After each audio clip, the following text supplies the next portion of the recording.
Predictions. We all have them, and you certainly have plenty of your own. As I found out posting the thumbnail to this video on Twitter, I think you can all guess where we're heading. Polaris Split 1 for 2024. Let's get some thoughts out as to what it is that's going to happen. Everyone wants to be a genius and say that they called it ahead of time. Unfortunately, we can't. That's exactly why I brought in Cairo for this video. Cairo, how are you doing, man?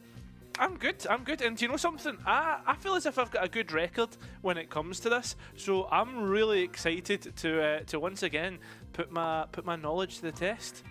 We've done these a few times now, and I have never looked at a season and had such little faith in what it is that I'm saying. I don't know about you personally, but it's going to be a very competitive season.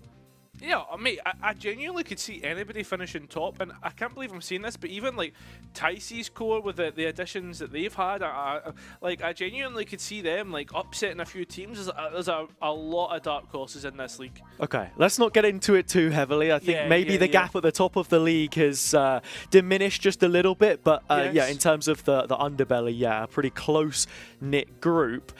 Let's start things off, right? Someone's got to finish 8th. I'm not sure exactly who you've selected, but it probably makes for a pretty awkward segue. I've gone for Sweet and Sour.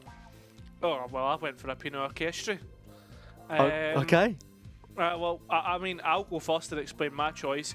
I just feel like it's pretty much like there's a lot of firepower there.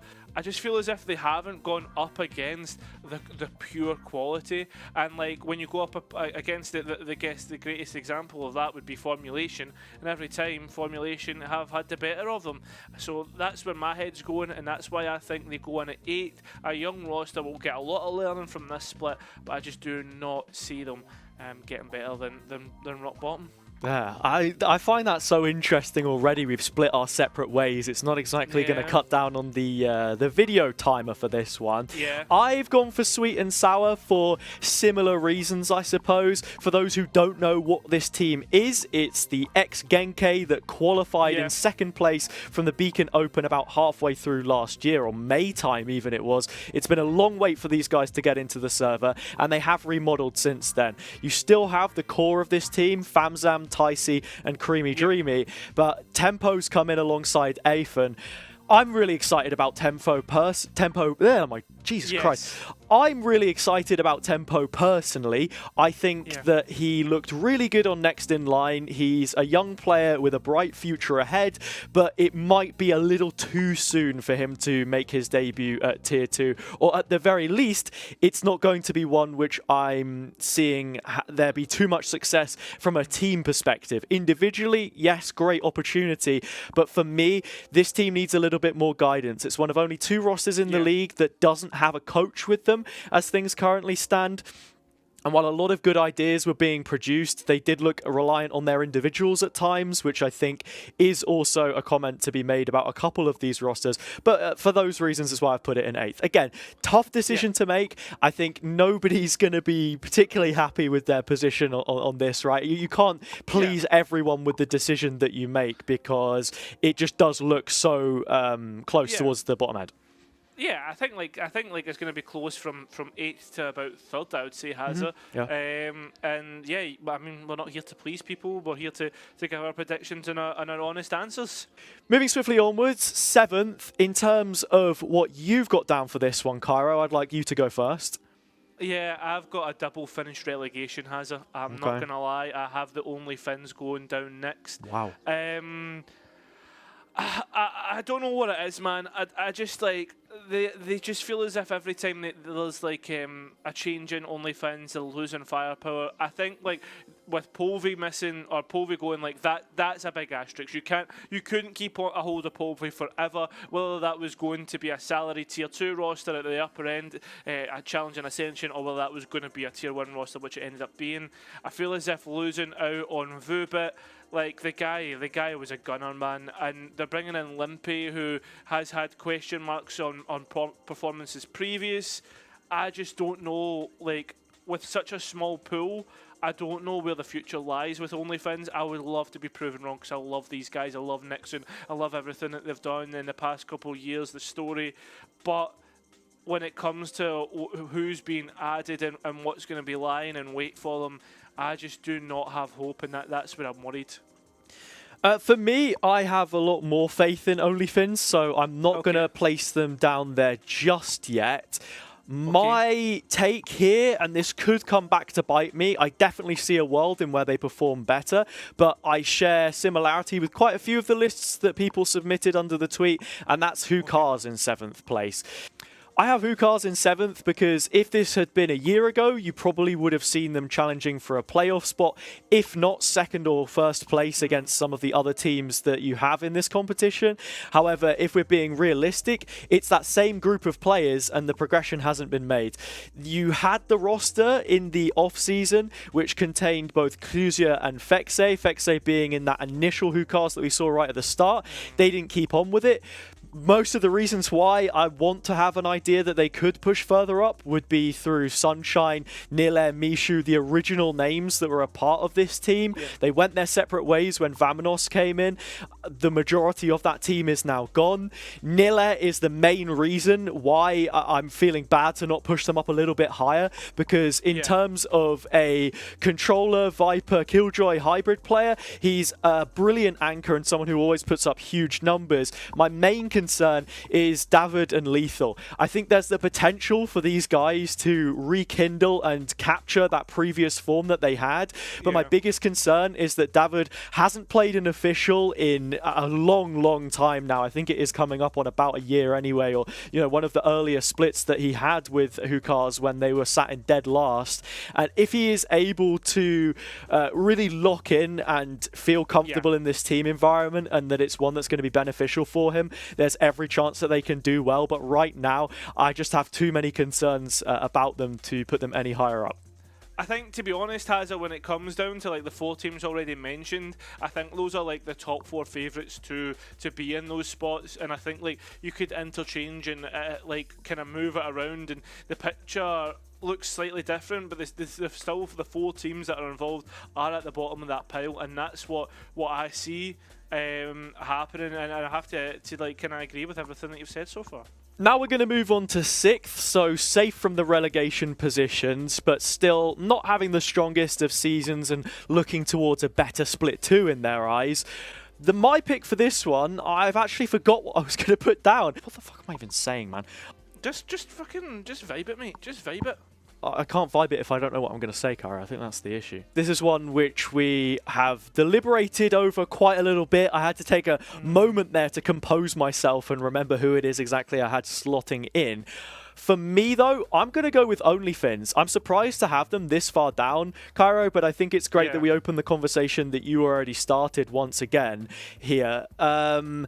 The reason why I don't have them in the relegated spots in the first place is that you have to remember what the entire identity around this team is. You consider the changes of Polby and Vubit leaving, but ultimately it's a drop in the pond when you remember how many different iterations this team has gone through before reaching their goal of Polaris, which was ultimately where they wanted to get. You still have your core of Nixun, Fagan, and Yesmu as well. So I think that these 3 are going to do a brilliant job working together to get what it is exactly that they need in terms of results. Snowy has come in and done a decent job since he started as well. The big question for me, though, is going to be Limpe, exactly the same as you, and I think that might hold them back a little bit in terms of how much they're able to do. I don't think Limpe is a bad player by any means, but he has hopped from roster to roster around tier 3 and not quite found that final 10% that he needed to get to this league off of his own merit. I believe that it was the Coalesce team that he subbed in for last time in the Beacon Open when they weren't able to make it. It was a previous Ever So Wavy gang with Dutchy that didn't quite qualify in 2022. So hopefully coming into 2024, this is his big opportunity, or I know that it is, and whether he can capture it and go any further remains to be seen. Yeah, I think like when it comes to OnlyFins, like Limpy has been hot and cold. This is my thing though for like the league in general and for promoted teams coming up, is you've got to remember the gap that you have from Beacon, because like Smurfing Beacons, the confidence, the energy, everything is always on a high. I know you get some like pretty like tough games to go up against when you've got like 5 ranked players or whatever, and it can be a bit jarring. But like there's nothing more jarring than being 30 13-0'd by an Apeks roster that know everything that you're doing. You know, that's the kind of difference, and I feel as if the mentality kind of shift that you've got to have is at some points you're going to be outclassed, and how do you maneuver that?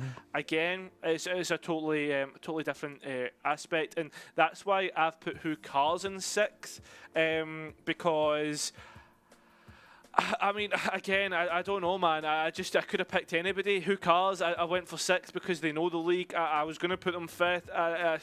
I don't know, man. Like, I just thought, like, with the teams with the Polaris experience that they've got, they know how to maneuver it. They've been 13-0'd by Apeks before. They know how the league works. I could have put them in 5th. I mean, literally, I'm all over the place with this. It sounds like a trial by fire, right? They've been 13-0'd by Apeks, so they know what it's like to get fucked in Polaris. So they'll be okay to make it out of the relegation zone. Again, like, I agree with you, Hukars. The big thing is going to be the mental side and whether these guys crack under the pressure of it or not. You know that this is a bunch which want to be competing, and we've seen them cobble together as a group time after time. They've magnetized into this unit once again, but is it a little too cobbled together? I personally think it is, but there is certainly a world where they do finish 6th or higher. So your estimation, my estimation, they're as good as each other at this point in time. Heading into 5th, though, this is where it starts to get funky. I didn't think I was expecting to see the Monkey this high up, right? Look at them there, man. Halfway up, Apina Orchestra, the Monkey Orchestra, are playing a tune which I'm kind of liking. I'm not just like feeding into the dream or anything, but I don't know if you saw the tweet that got put out. These guys are so hardworking for the bunch. And like, I think one thing that I did heavily criticize them before is maybe they didn't look too organized, that they were just players that maybe knew how to shoot, or in Brady's case, maybe not, but at least he was keeping everyone else in line. They have committed a lot of time to improving. They have a coach in with them now. I believe Kaisigo has come in to be the coach for them. What he can get out of the players, I'm not too sure. But for me, I think they're going to be the real surprise package this split. They're already a fan favorite with the funny logo and that. The average team age, 17.8 years old. Everyone is 18 except for Drog, who is 16. Youngest player in the league, and I wouldn't be surprised if this is the youngest roster in Challengers overall. They are here to make something crazy happen, and you know what? If they can get themselves in line, I think there's a chance they might do it. My only concern is perhaps that in the kills department, it might look like a bit of a disparity at times. Yeah, mate, like, you see all this stuff, like, literally I want to change minds already, but I'm going to stick to my guns, right? I'm going to stick to what I've been saying. I totally agree with everything you're saying, and the addition of a coach is so nice for Apina. I don't know, I don't know, right? But I'm going with a shake of the hand, right? Okay. I got made a promise. A promise, Hazza. One man, Ticey, shook my hand and said, "Do not underestimate us." So I have put Sweet and Sour for a sweet 5th here. I don't know, man. Like, I feel like Ticey hasn't let me down before. I predicted him to get promoted into Polaris. This is true. Did it. We go into the Polaris split, the addition of tempo. I was speaking to him like in a Discord call, and he's like, I kind of went off the rails a little bit. I'm back on the rails, but we're getting stuff done. Things are looking good. I'm liking the additions of tempo. I'm liking the additions of Afon as well. I don't know, man. I think these boys can cook. I genuinely think we could see a little bit of surprise. Like, let's put it this way. If you look at those 4 teams, there is going to be a surprise coming out of them. Whether it's Apina, whether it's Sweet and Sour, I think it's going to be a good one. Mate, I'm going to be honest. Coming into this video, I had Apina down in 6th, but I've got them stuck them in 5th anyway, right? So that's the world that we're living in. And for Sweet and Sour, I mean, something you can't knock is that Ticey, for all that he says on socials and whatever, the guy has done a brilliant job in the IGL role for that team, and it's just a question of whether he can hop up to this level or not and make it a decent effort of it. I think whatever list you write here, it's not going to feel correct at all until we get in there, because one of the teams here, it always happens, is going to bomb out. It's going to be, you know, like a 1-7 and 0-8. It's just a question is, where is that hole? Which one of these ships has an issue that they're not able to plug in time? It's going to be really difficult to to try and work out. But that's the fun of it. That's the fun of the predictions. Now we move into the top 4. The first playoff position. This one, maybe I'm going to get caught out for it a little bit. I've seen a few people enjoying putting this team higher up in their tier lists. I've gone with Formulation, and I feel like this may be the first one that you actually agree with me on, unless you've somehow found a way to stick them any higher up the tier list. I thought this was a little bit ambitious in the first place from myself. Jaff always finds a way to get relegated. It's 3/5 of a H2O team. Surely not finding a playoff spot. Yet still, it's the work they've put in behind the scenes over and over again. The difference between them and OnlyFins to me right now is just the fact that Formulation have kept their core together, and it's still the majority of the players which they came into this project with. NK on the duel list, Jaff, doing his thing on the controller. He'll win eco rounds with a Sheriff. You already know what's going to happen. I think Saber's come into the coach slot. Yeah. Half the reason I've got them here is I think that this development should continue. Maybe they go a bit lower, but the split 2 performance should make up for it. I don't know, man. What are you saying?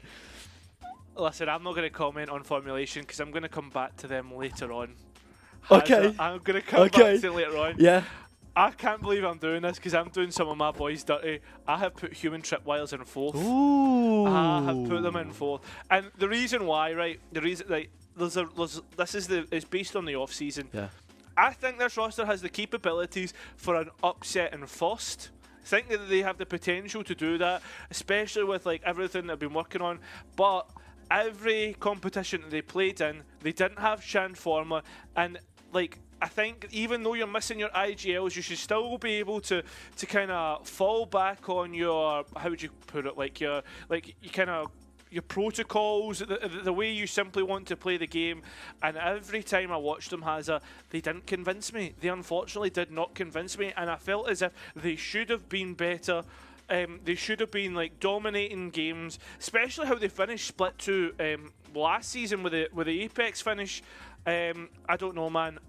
As I say, I've got a lot of love for the team, a lot of love. I think that the team can do so much better than what they did in the off-season, and I know that they're going to prove me wrong, but it's just purely based on the off-season. There needs to be some sort of, how do you put it, some like down-to-earth, basically that's what I'm basing my opinion on. That's what I'm saying. Okay.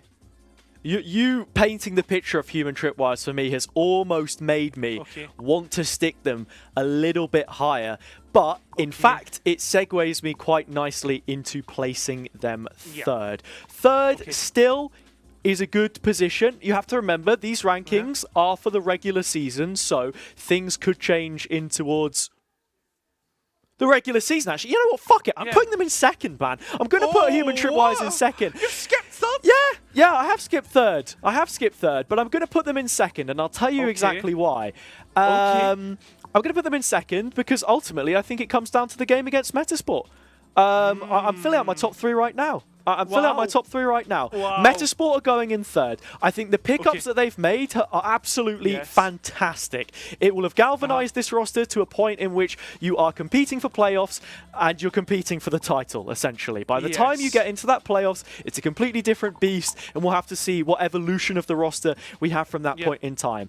Enfist has returned to the coach slot from previously being the analyst on Who Cars. He's experienced in this region, but in terms of what he can actually offer for the rest of this team, I'm not entirely sure. Nothing against the guy personally, but I don't think that maybe he has the same level of experience as some of the individuals such as Vong, such as Dreamass, and such as Hearthbeat that have now come in. Hearthbeat with 3 VCL titles, Dreamass having played at the tier 1 level as well, same as Vong, both through promotion with Oglu and Focus. So, yeah, I think it's going to take a little bit longer for them to hit their stride. By the time it comes to playoffs, I would make another prediction now and say they'll finish higher than Human Tripwires, and they will be in a fairly even matchup with Apeks by the time it gets to it. But it's going to take a little longer for them to cook, to iron out some of these issues, which then Human Tripwires into second would be my argument that, like, this is the season for them, man. I fully believe that it is. Transformer, so underrated as an IGL on their defensive halves. I think the way that he's been calling so far has worked wonders. If you directly compare map between some of the teams towards the top end. The pool looks pretty similar with Split and Lotus in there, both maps where having a strong defense can obviously be a massive asset to how you play the map. You know, they pushed Apeks, the Apeks from last year, 3 maps, which was ridiculous. A 13-3 result on Ascent? Like, are you kidding me? They won I-Series with a sub. Sure, the competition there wasn't as strong, but there was a couple of Metasport players in there. And if you're talking about a head-to-head, in a head-to-head between Spolen and Demiurge, I think that they are going to be pound-for-pound stronger players. Sure, Demiurge off of the duelist role, giving that to Hearthbeat instead, I think there's a much bigger ceiling for him to progress as an individual on an initiator role, perhaps instead of trying to carry his team when that's not really something that he's fit for. Vong high on confidence can be great as well. Like, you know, these are names that I'm expecting to see higher up, but for now, it's human tripwise, and like the upgrade of Maximin as well, I think is going to suit them fantastically. Already has tier 2 experience, nice little sub in. That's me, man. That's me. That's you. Well, I guess it's the first time, Hazza. Me and you're gonna agree. Metasport and on third, you've already listed everything off. I mean, to be honest, the thing for me is I've not seen enough. We've not seen anything from this roster. Nothing to, like, apart from the theoretics about like where they could end up. For me, the one thing that I would put a big asterisk on, Enfist, first time coach, some big personalities in this team. You've also got to try and bring up two young gunners, inexperienced in VCL with Demiurge and oh my god, I've just had a brain fart. Spolen. Where is it? Spolen, yeah. Demiurge and Spolen, you're going to have to bring them up. Sure, Dreamas, Healthbeat and Vong can pick them up. I don't know. That's where my worry is. So yeah, I put them in at third. I think it's like Metasport are again another team that I think could have a high or a very low. You know, that's where I'm looking at it with this team and the additions that they've made. Yeah, but now you're looking at the last two teams that I've got. We are, and you know what? Before I'll call to you quickly as to which way you flipped it, and if you've actually said that Formulation are going to win the fucking first split of Polaris or not. Am I mistaken? Is that what the ultimatum is? Well, yeah, it says Formulation or Apeks. Yeah, you're insane. You're absolutely insane. But the reason why I've put Apeks top at the very least is that I think it's going to be so hard not to lock them into this position. They were the Ascension finalists last year. It's a completely different roster for what it's worth. But again, there's a good track record here. They've had months to build what exactly it was that they wanted. If teams aren't going to somewhere in franchising, Northern Europe is a brilliant region to be making a super team. They were looking through the trial process as to who it was they would be able to pluck from those positions, because that's ultimately what they were deciding between: a potential tier 2 winning roster or one that sits in the franchised or partnered table. So, like, yeah, I think the crop of players that they've got are great. It's like a couple of small factors that could see them upset during the regular season. I don't think they're going to make it flawless. I think that they will get beaten at one point or another. Mulsi, selected early on in the process, is a really nice choice. As the IGL, however, I don't know how I'm feeling about him at this current point in time. Wasn't the best showing at Superdome, but will obviously have plenty more time to correct those mistakes in terms of his game plan, how exactly he wants everything to operate. You've got Danito, who was under the wing of Itapata last season. He's now out on his own as well. As I said before, Kayak, the young gunner, this is a new step up for him. There are a lot of different factors where it feels a lot more exposed than it did before, if that makes any sense. Not to say that they won't do that they'll do badly or anything, because you have to remember that like, you know, you hear the scrim results all the time. They're playing tier 1 teams and beating them. Of course they are. Like, they are a tier 1 level roster when you look at it on paper, I think, especially with players like Avova and Soulcast coming back in. So, like, for sure, it's going to be a bit of a bumpy season for them, but you do continue that expectation for them to just move through as winners. Yeah, no, like, I think they'll get upset at some point during the year, but still, Apeks will be finishing on top.